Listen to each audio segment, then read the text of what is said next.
Good evening, everyone, and welcome to the regular City Council meeting for Tuesday, July 2nd, 2024. We welcome all of you to attendance at our meeting this evening. And the first order of business is, would you join me in the Pledge of Allegiance, please?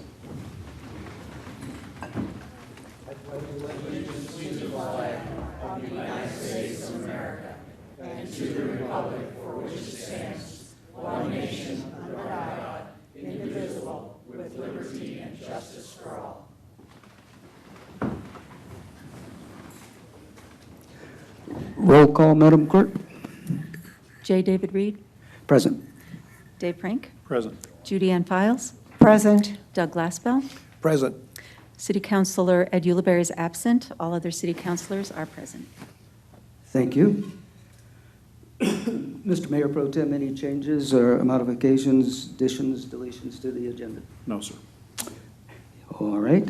If there are none, as most of you probably know, we did earlier in the year declare this to be the year of our citizens and to recognize contributions made by our individual citizens. We created the You Make a Difference Award, and this award can be any citizen of our community can make a recommendation or nomination for a person to receive the award. And the idea is to recognize a lot of our citizens who do contribute greatly to this asset that we call Montrose, and are not necessarily always on the front page of the paper talking about or being recognized for what they do contribute to our community.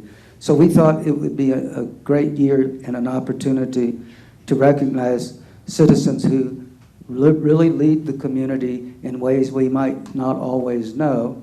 And so I would encourage all of you to, if you have a recommendation, you can make that recommendation or nomination through the clerk's office, and then we'll review those nominations as they come in. I'm very honored tonight to present the second You Make a Difference Award, and I'd like to ask Justin Mashburn to please come forward.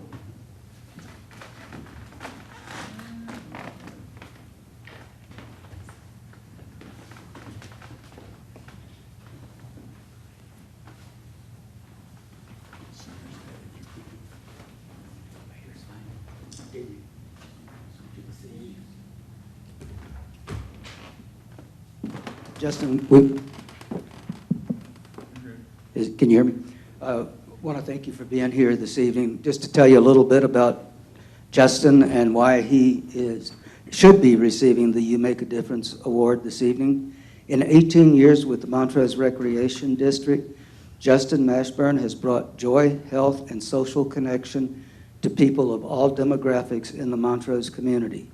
In his time as youth sports coordinator, thousands of children participated in sports that would shape their character towards teamwork, humility, hard work, and discipline. He coached multiple teams himself and sacrificed nights and weekends to provide recreational opportunities for the youth of the community. As recreation superintendent, he has been instrumental in inclusivity efforts that allow people of all income levels to access recreation services. Justin also serves on the board of the Black Canyon Boys and Girls Club.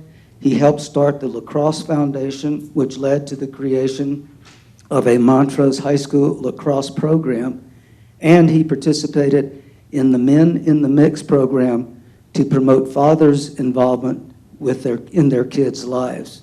For these reasons and many more, I'm very proud to present Justin Mashburn with the You Make a Difference Award, and would you join me in thanking him for his contributions to our community?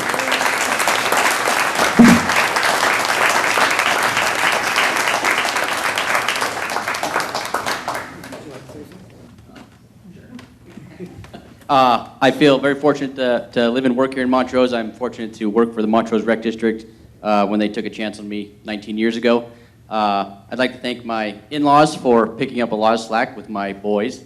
I'd like to thank my boys for being patient with me when I run out of energy because of the other nights and weekends. And lastly, most importantly, I'd like to thank my wife she picks up a lot of the slack that allows me to do these types of things. So, thank you for this award. I really appreciate it. Thank you.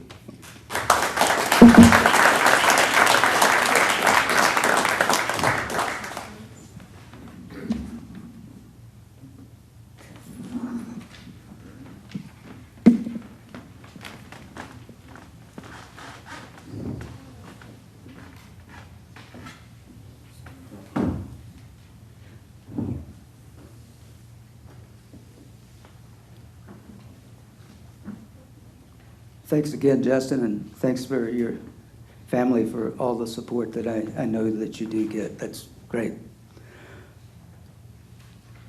The next item of business is the call for public comment for non-agenda items. I have something that I need to read prior to going into public comment. So first I'd like to know, is there anyone here tonight that wishes to make public comment? All right, then I will read this. The call for public comment agenda item is a time when concerned members of the community may publicly voice their concerns and discuss items of interest. Please note that no formal action will be taken on the matters raised during this time. Comments made during this time should be addressed to the council and pertain to matters of at least general importance to the city and its operations. Please be aware that neither City Council nor staff are expected to respond or engage in discussion or debate.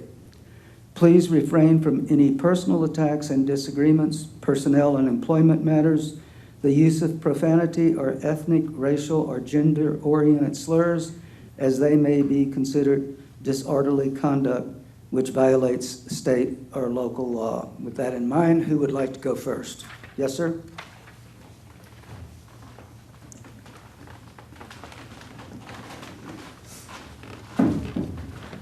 And please state your name for the record. My name is John Brown. Happy 248th anniversary of our Independence Day. The preamble of the Constitution of the United States states in part, "We the people establish justice, ensure domestic tranquility, provide for the common defense, promote the general welfare, and secure the blessings of liberty to ourselves and our prosperity." It identifies that we the people establish justice, establish defense, and promote general welfare for ourselves. We the people have fought for our freedoms in several wars to affirm our justice, our defense, and our well-being. It is up to us and our elected officials to ensure our defense and general welfare is preserved. The President of the United States has failed to defend and protect our nation by opening our borders. The Governor of Colorado has failed to defend and protect our great state of Colorado by declaring it a sanctuary state. The Mayor of the City of Denver has failed to defend and protect the citizens living within its border by declaring Denver a sanctuary city. The City of Montrose is failing its citizens by not passing a declaration of non-sanctuary for Montrose. Federal, state, and city Denver budgets are going into deficit spending, trying to provide necessary services to those who have taken advantage of entering our country illegal. It is up to the Montrose City Council to defend and protect our city, our citizens, and our way of life, and not going into debt providing for those individuals who have entered this country illegally. If the City Council members are unwilling to vote Montrose a non-sanctuary city, then it is up to the people to demand that the City Council authorize a vote by the citizens to choose for the community itself. On March 19th, 2024, the City Council presented this topic to the public, and the response was overwhelming. The testimonies went on into the evening, requesting that the council vote to make Montrose a non-sanctuary city. Yet the council rejected a vote and did nothing. This city council has chosen to ignore the public outcry and has refused to even bring up this topic before the council since. Please declare Montrose to be a non-sanctuary city now. Next, please. Thank you. You're welcome.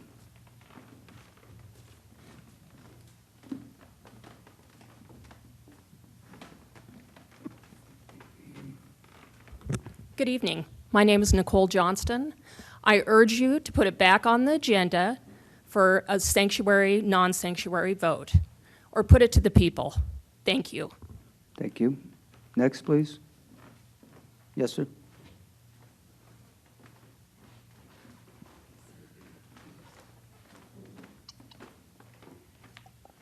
Hi, my name is Ron Smith, and I've had a business in Montrose here for nearly 22 years. 4 quick issues for you tonight. First of all, my climate change guy is not here tonight, so I'm going to be here standing for him. Well, he might not agree, but I say we plant trees. Secondly, I'm inherently opposed to taxpayer dollars funding private enterprise to give certain businesses competitive advantage over other businesses that are struggling to survive, particularly restaurants. Why? Because it breeds collusion, corruption, inducements, perks, and even bribes. Third, there are unspoken benefits not available to taxpayers to city employees, like ski privileges, golf privileges, child care privileges, and other ones I won't mention. Fourth and not least, I'd like to reiterate our need to declare Montrose a non-sanctuary city.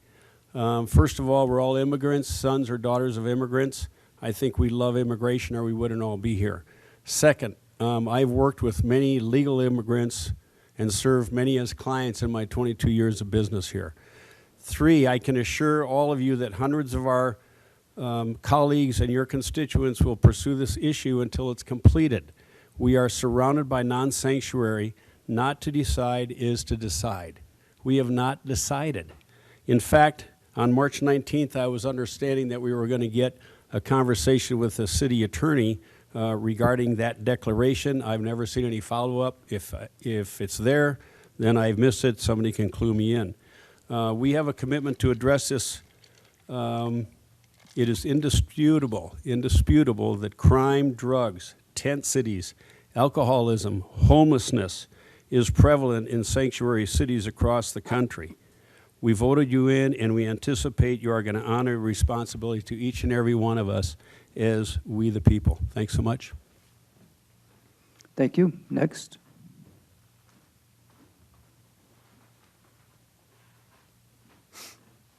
Hi, I'm Maggie Smith, wife of Ron Smith. I want to thank you all first for your service to our city. I'm also wanting tonight to ask you again to vote to declare Montrose a non-sanctuary city. The people of Montrose have made it clear that a referendum declaring Montrose a non-sanctuary city is what is wanted by the people who elected you, the people who pay you. Initially, the vote was 4-1. Why that did not stand, especially after the multitude of people who showed up March 19th, is a mystery. I think everyone recognizes that we are at a time in our country where many of us are worried about the future of America based on what we are seeing happen in other countries and in other cities being destroyed by illegal immigration.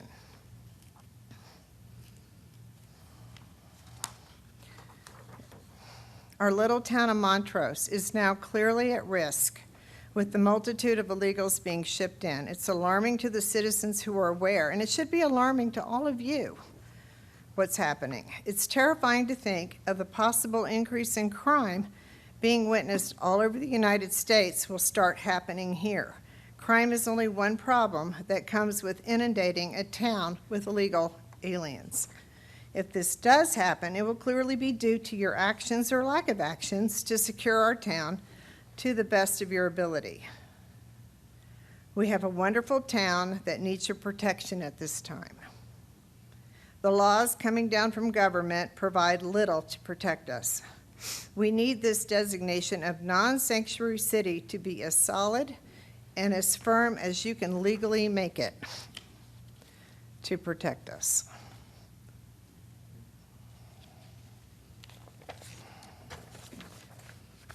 Other problems that occur with illegal immigration include diseases, We are starting to see diseases in the United States that have been eradicated. Additionally, what about the resources that are being used in our town? Is anyone keeping track of how many people are coming to Montrose that are needing our resources? Or is anybody being vetted? I've heard rumors that many of the teachers have left the schools because of the influx of illegal immigrant children. Are these children vaccinated with the required vaccinations that American children have to demonstrate? Who is keeping track of this? You have 20 seconds, ma'am. How much money is Montrose having to surrender to pay for all these people coming without resources? I hope you reconsider before bad things start to happen in this town. Thank you. Thank you. Next, please.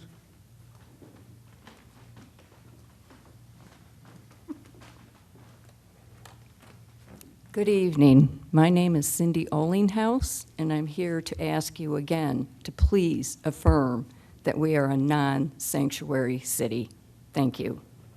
Thank you. Next, please.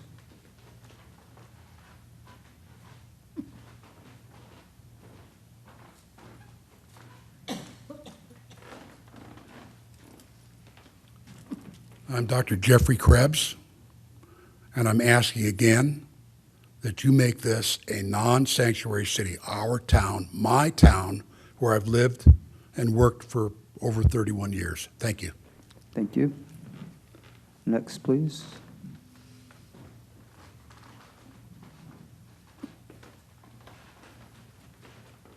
Good evening. I'm Jim Trujillo. Thank you guys for your time.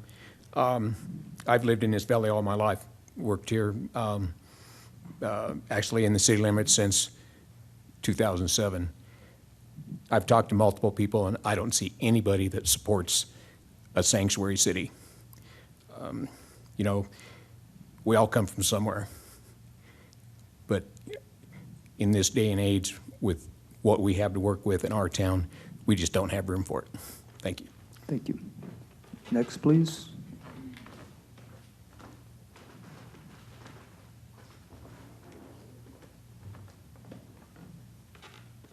Good evening. My name is Leah Vandersloot. I live on 1732 Draft Horse Road in Montrose.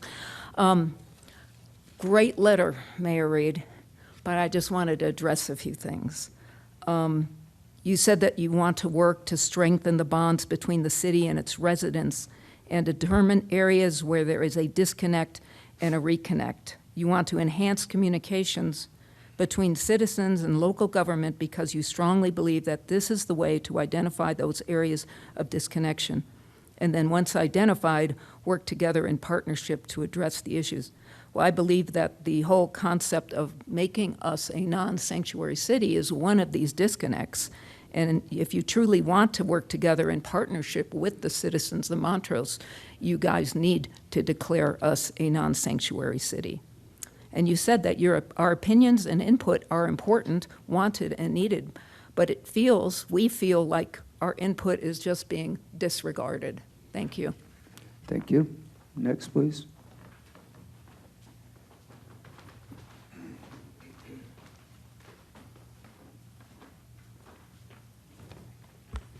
My name is Phil Moomjean. I live at 3532 Chestnut Drive in Montrose. And I, too, am requesting the City Council to take a revote and declare Montrose to be a non-sanctuary city, as the county already has. It is clear that the majority of Montrose taxpayers want that what we are communicating to the City Council to, again, be a non-sanctuary city. You represent Montrose, not the state, not Denver, not big money from Telluride. As illegal immigration grows more and more in Denver, and more people, more illegals are coming to Montrose, we're going to see more stress on our hospital, on our schools, in our community. It's predictable. The evidence of increasing crime is occurring, and calling illegal immigration newcomers is a slap in the face. I'm asking for the City Council to do the right thing by your constituents and declare Montrose a non-sanctuary city, or put the issue to a vote before the citizens in a special election. Thank you. Thank you. Next, please.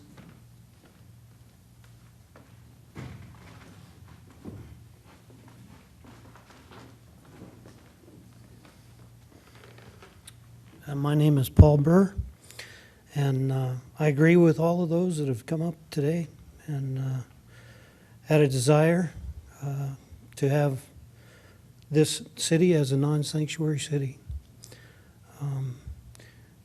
It's a concern with me. I really don't know what's going on, but I can see things are changing, and I can see tough things coming. And if we don't make a decision, the same things are going to happen.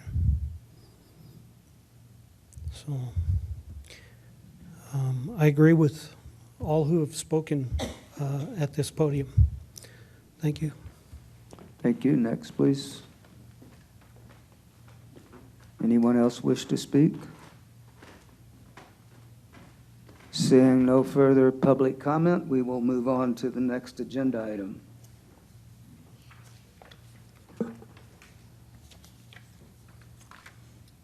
Which is item number 7, approval of minutes. City Council consideration of the minutes of the June 17th, 2024 regular City Council meeting. I'll make a motion to approve the minutes of the June 17, 2024 regular City Council meeting as presented. I'll second. All right, been motioned and seconded. Please vote.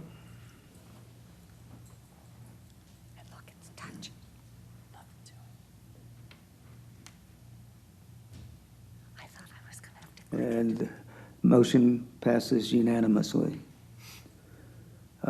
Next item on the agenda is ordinance 2665 on second reading.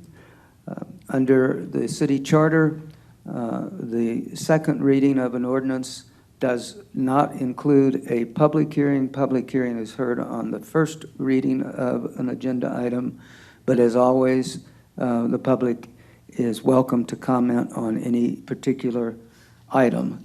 So this will be City Council consideration of Ordinance 2665 on second reading, an ordinance of the City of Montrose, Colorado, assessing the cost of the Otter Pond Circle Utility Relocation Special Improvement District to the property included within the district.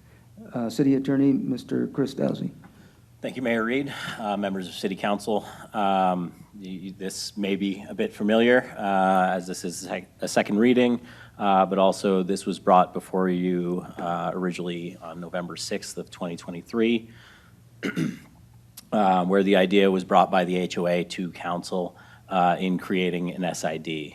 November 14th, 2023, Council adopted a resolution of intent to create the SID. Then an ordinance was passed on January 2nd, which actually created the SID. What we are doing now is assessing costs. Again, this is second reading, so work session 2 cycles ago, this was discussed, and then last council meeting, this was discussed as well. So I will be a little brief. Should this ordinance pass and become effective, HOA members will have one of 2 options. Once it's effective, which is going to occur next week, HOA members have 30 days to pay off their share of the SID in full, where they will get a 2% discount on their amount owed.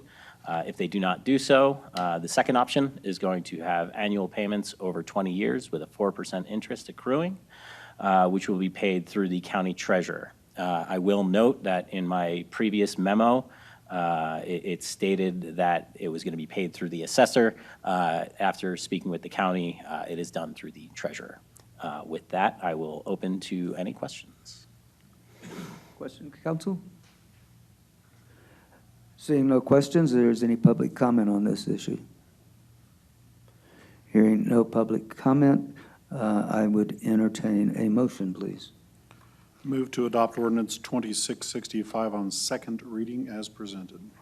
I'll second that. There's been a motion and a second. Please vote.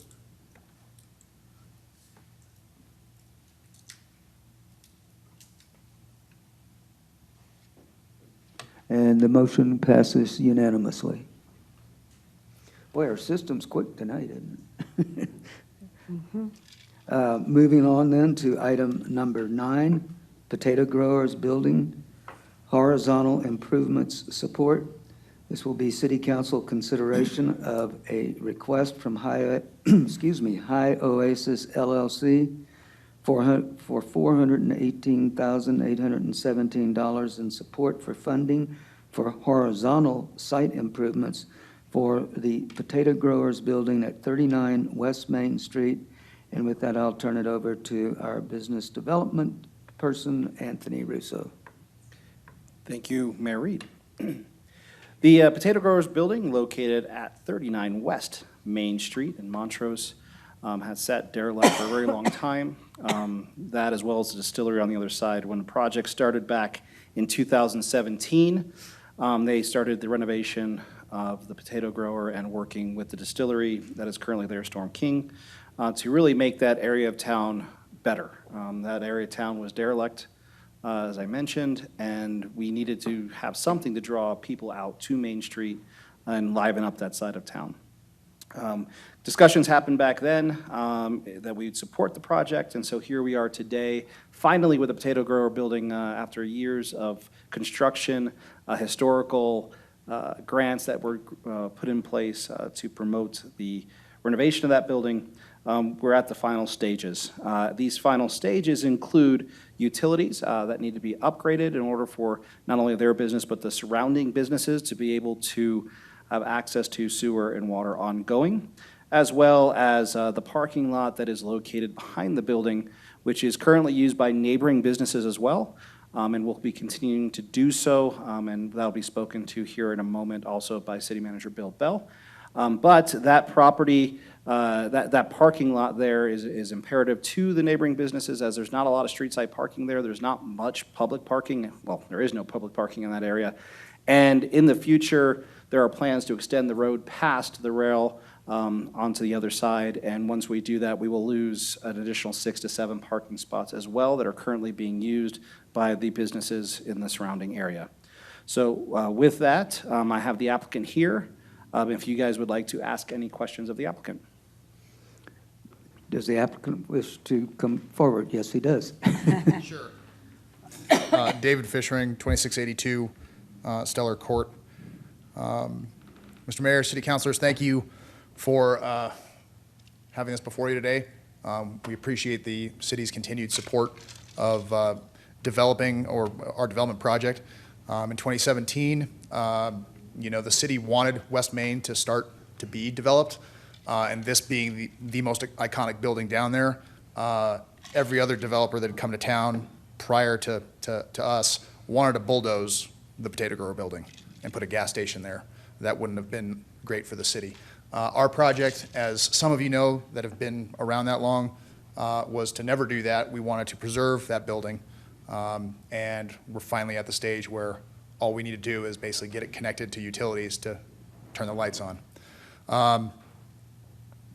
Just to reiterate, we presented our project to you guys again at the work session last week, but just to reiterate, the request for support here is for horizontal improvements. It's not for anything that any of our businesses are actually going to be doing in that building. Those businesses will be generating sales tax revenue, employing people, and hopefully, if it all works out, providing another means to get people out and down on Main Street. The request for funding is for the actual site. So if and when any of our businesses don't make it, or for whatever reason we aren't operating businesses in there, that site is now brought back on and connected back into the property downtown. It's going to be generating a lot more property tax than it has in the last 40, 50 years. So that's another return on investment that the county and the state obviously will get and filter back down to the city. One of the, from our perspective, one of the reasons that we came to the city in the first place was that most of the utilities that were around that site either weren't connected at all to that building or were put there and, way before I was born and before we even lived in Montrose. As an example, the sewer pipe was a clay pipe that supported 4 other properties around us. 4 other buildings around us used the same sewer pipe. It was undersized and, like I said, collapsed. It was made out of clay. At this time, we have replaced that on our dime, even though it's supporting all of our neighbors as well. So all of our neighbors just got an improved sewer access because of our project. And so for reasons like that, with the other utilities, the water, the same thing.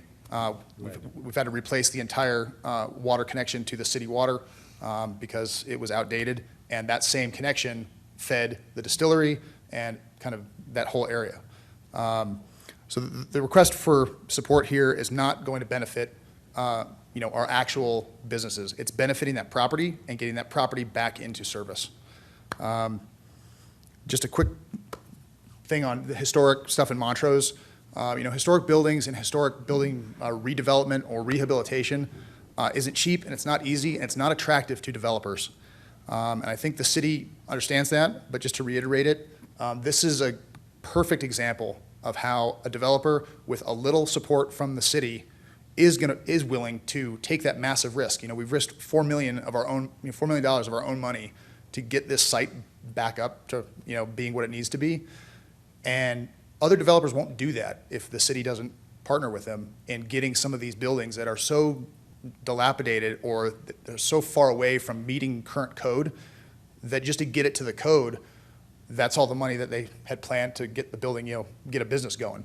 So I think this has been a great project. It has taken a little longer than I think we all had hoped, but we're right at the finish line.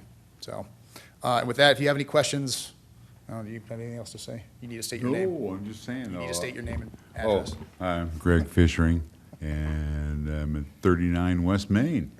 But yeah, we've been working at this for a long time. A lot of it was dictated by COVID, and then a lot of it was dictated by the historical preservation grant. And we had to finish that before we could do anything else. So we had to finish the historical stuff, and now we're on to the final phase of everything. It's been the plan since the day one. I've envisioned this since we bought the building, and it's all coming to fruition. And it's kind of nice. But we did come along some stumbles, and one of them was the entire sewer line replacement, which they have spent 80% of the time the excavators have been there, have been replacing the sewer line. Then the other day we found the water line that fed the building was a lead line. We had to replace that, which the city would have done anyway eventually. So a lot of this stuff, a lot of the infrastructure stuff is not our property. And a lot of the alleyway is the city property. So we don't think we're asking for a lot. I mean, it's a lot of money, but it's a lot of benefit to the whole city. So that's it. Questions, council? Mr. Mayor, can I just add one thing? Sure. Anthony alluded to it, but we have talked to the Fisherings, and because that parking area in the back between them and Sharing Ministries Food Bank has been utilized by customers of the food pantry for years now, and other businesses around the area, and there's other public users of that facility, and as Anthony mentioned, long-term, that road will connect to the neighboring building that's over by the old New Life Church building that's along the railway. We have created, Chris did a great job turning it around, got an MOU put together, administrative MOU, and the Fisherings have agreed to sign an MOU that allows that parking area to be used by the public. And I think that's really important for people to know. We don't, other than in the URA, it's not our tradition as a city to go pave parking lots for private businesses, but in this case, it's a parking lot that is to be used for a public purpose in addition to the business use. So I think that's an important thing to keep in mind. Also, everything that David just mentioned is really important, that the community is reminded that we don't just hand over money from the city to business owners. we invest in our community's infrastructure. And public properties and properties that are adjacent to private or are kind of jointly used by public and private, if they go away as a business, these improvements stay with our community. And that's been something that we've done across the board in our downtown, in our various business districts, along the trail corridor, along the river. All of the things that we invest as a city is into the future of our community's infrastructure. And so we always hear that we hand over cash to businesses or we, pad the pockets of business owners. It's just not true. That's misinformation.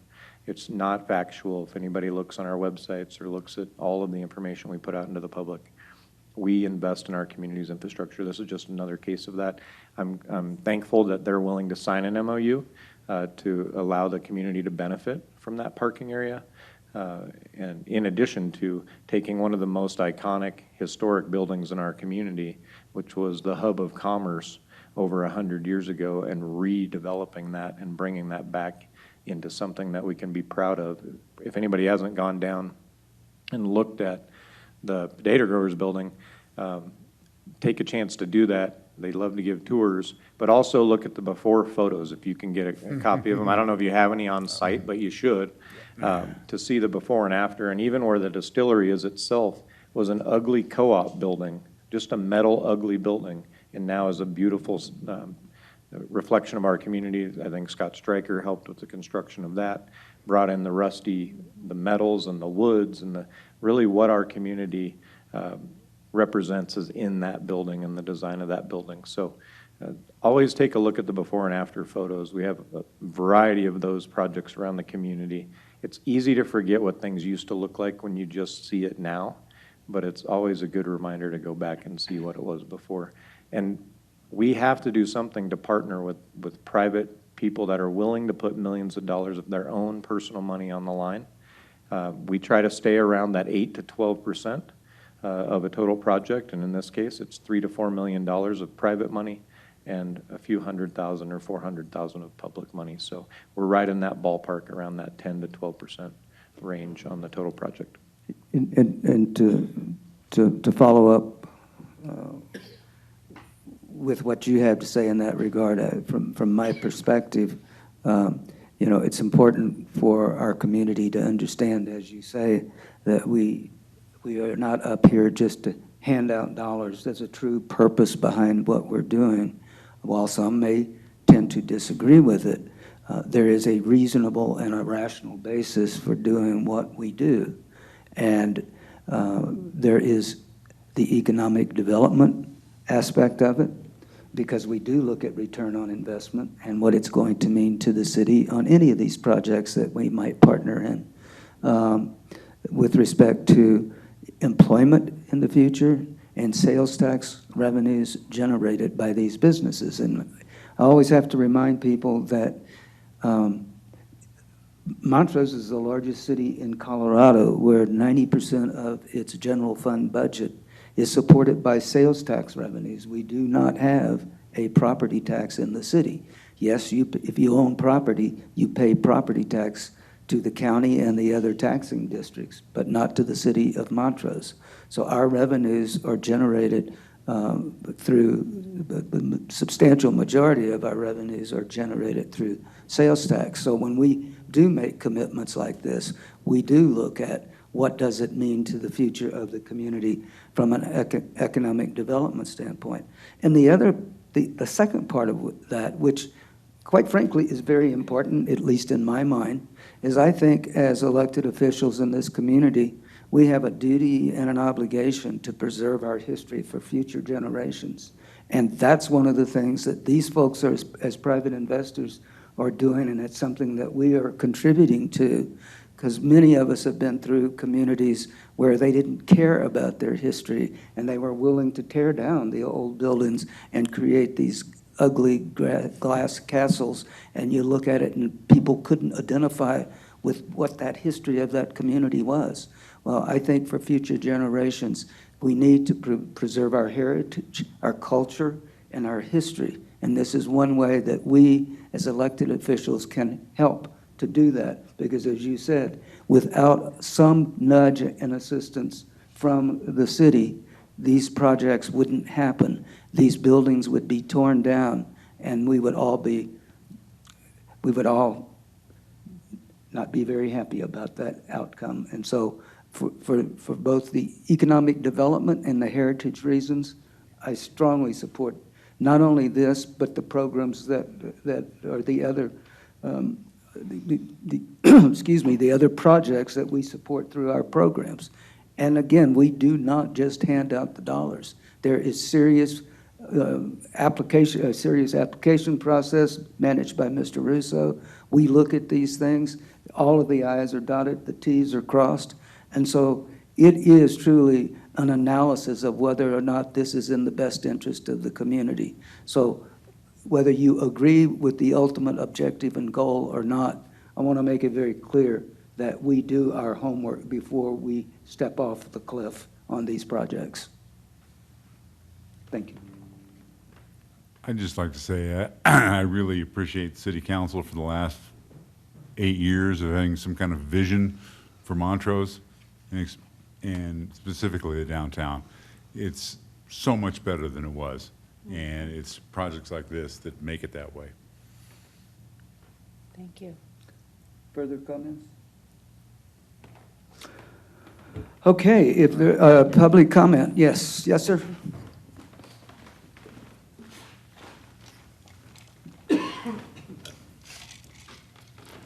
So Ron Smith, I spoke here not very long ago about the city and taxpayer dollars going to private enterprises. And I have to tell you, I've known everybody in this place for a lot of years, and this is terrific. And what I mean by that is that we're not informed. I'm totally uninformed, and it may be on the website or whatever, but what everybody said right here needs to be communicated. This is about communication. So I'm going to automatically push back until I know.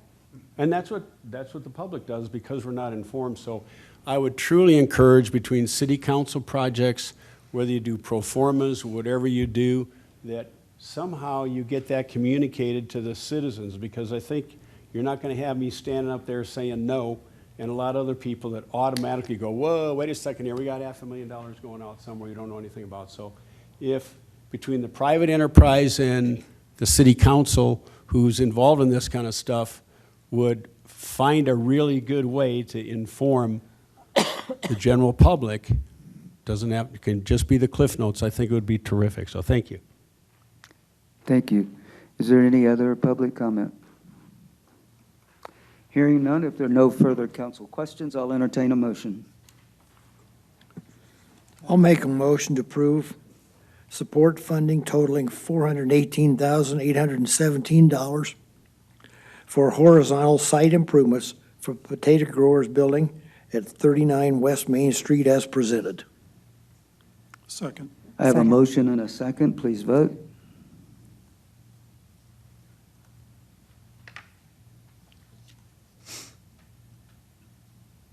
And the motion passes unanimously. Thank you.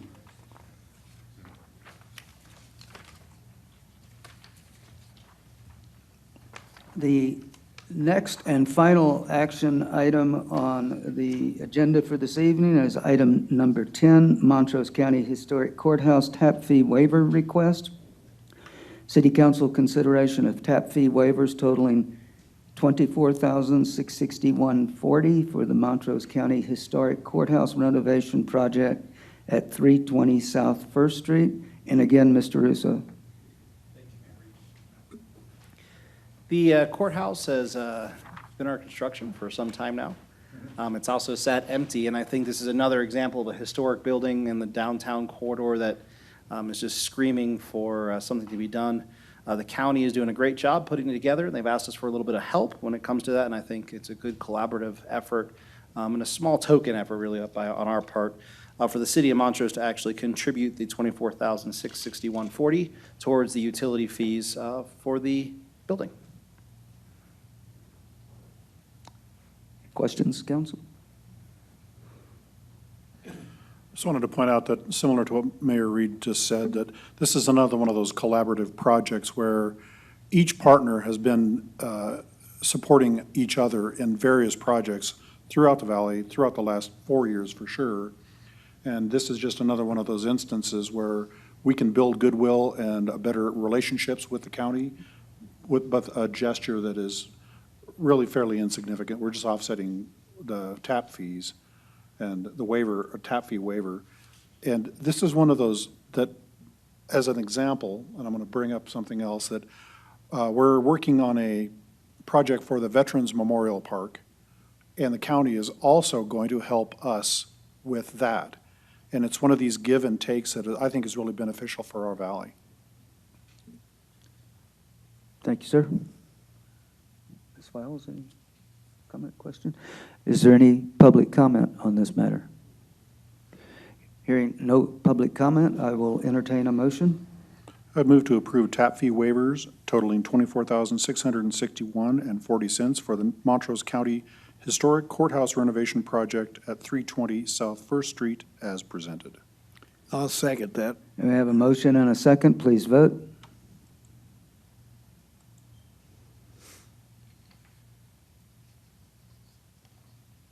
And that motion passes unanimously also.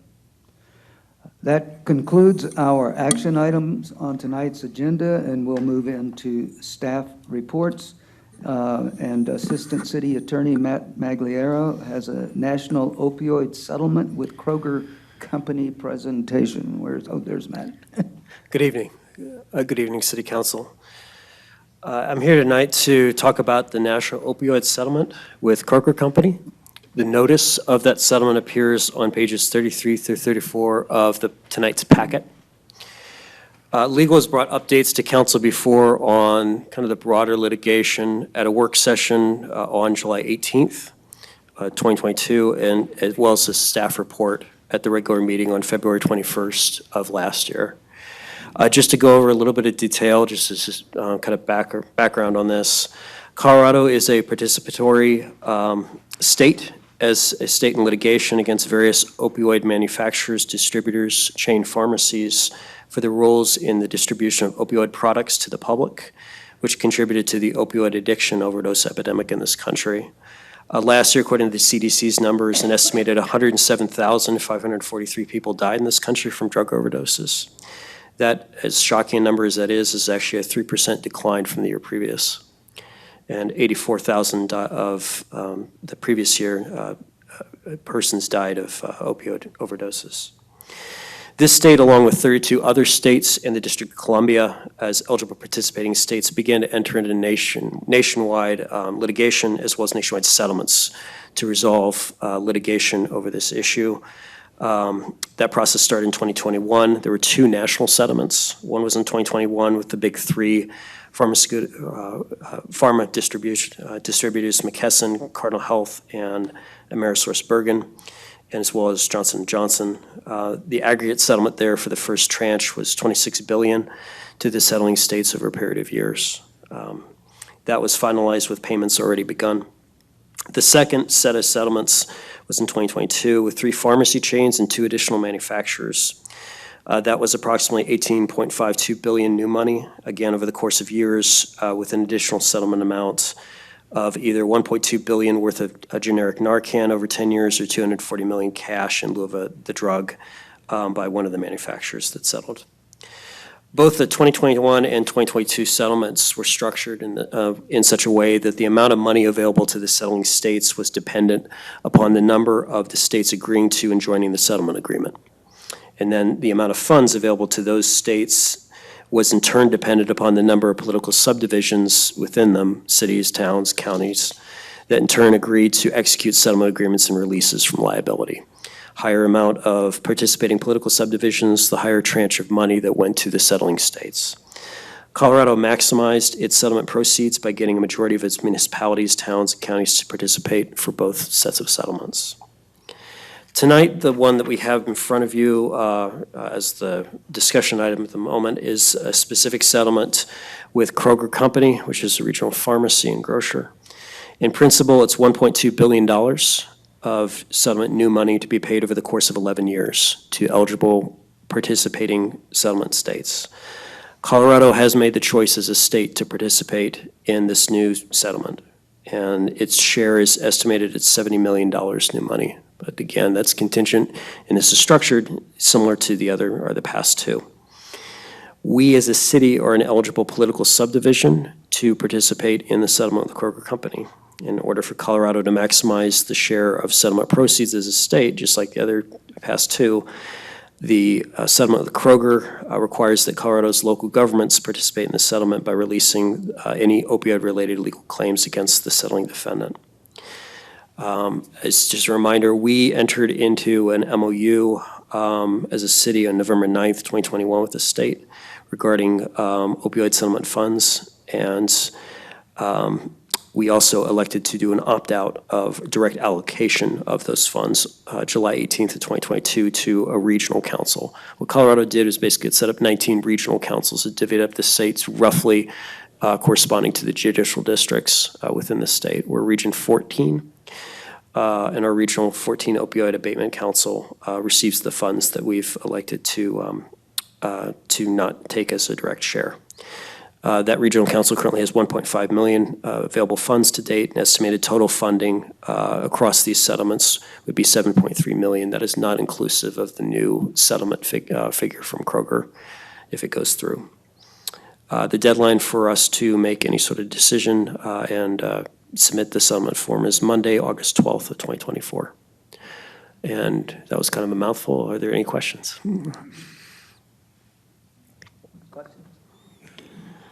No questions? Thank you, sir. Thank you. I